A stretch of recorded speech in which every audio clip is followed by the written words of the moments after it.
Canary Street Press and HarlequinAudio present Other People's Summers by Sarah Morgan, performed by Henrietta Meire.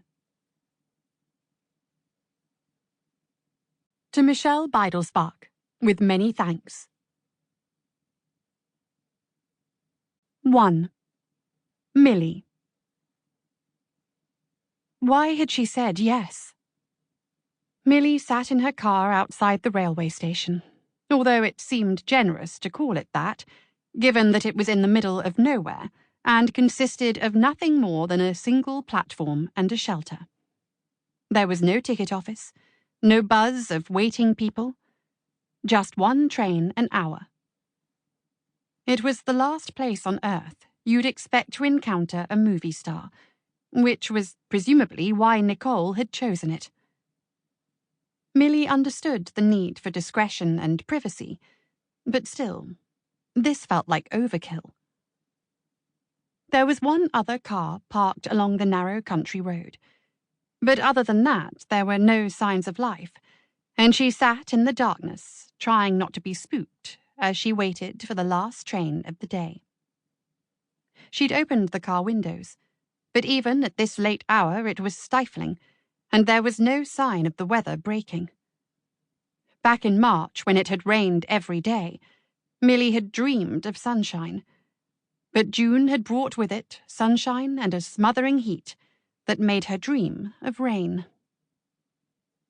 The makeup she'd so carefully applied before leaving had already melted away, but she didn't bother renewing it, because what was the point? It was dark, and there was no one to see her anyway. It didn't matter how she looked. But when you were meeting someone many considered to be one of the most beautiful women in the world, it was hard to resist the urge to make an effort. Not that anyone noticed her when Nicole was around. They never had. She sighed and checked the time.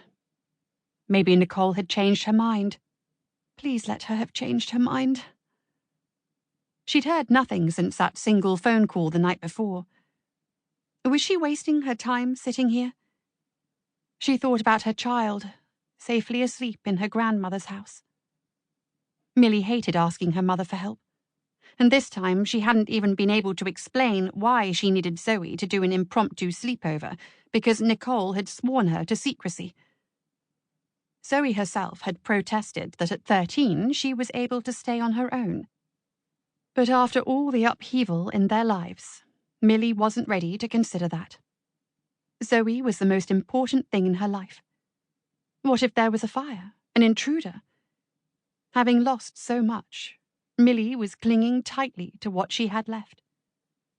Also, she had a niggling feeling that something wasn't quite right with Zoe.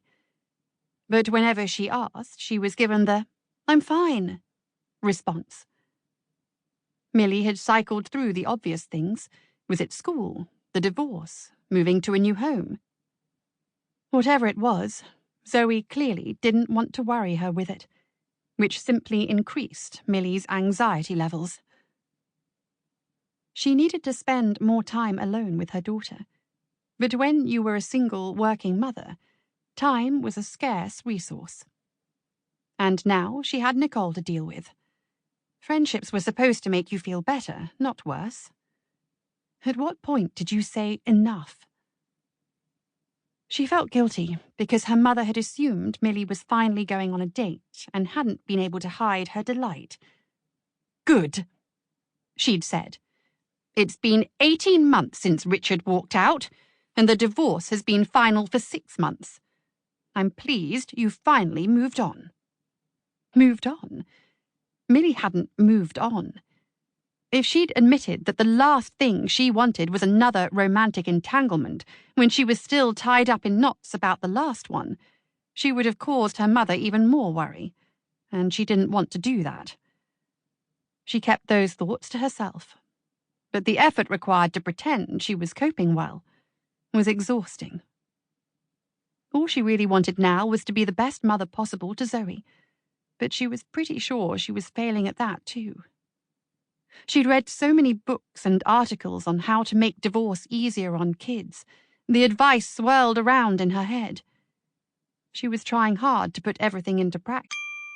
Sample complete. Ready to continue?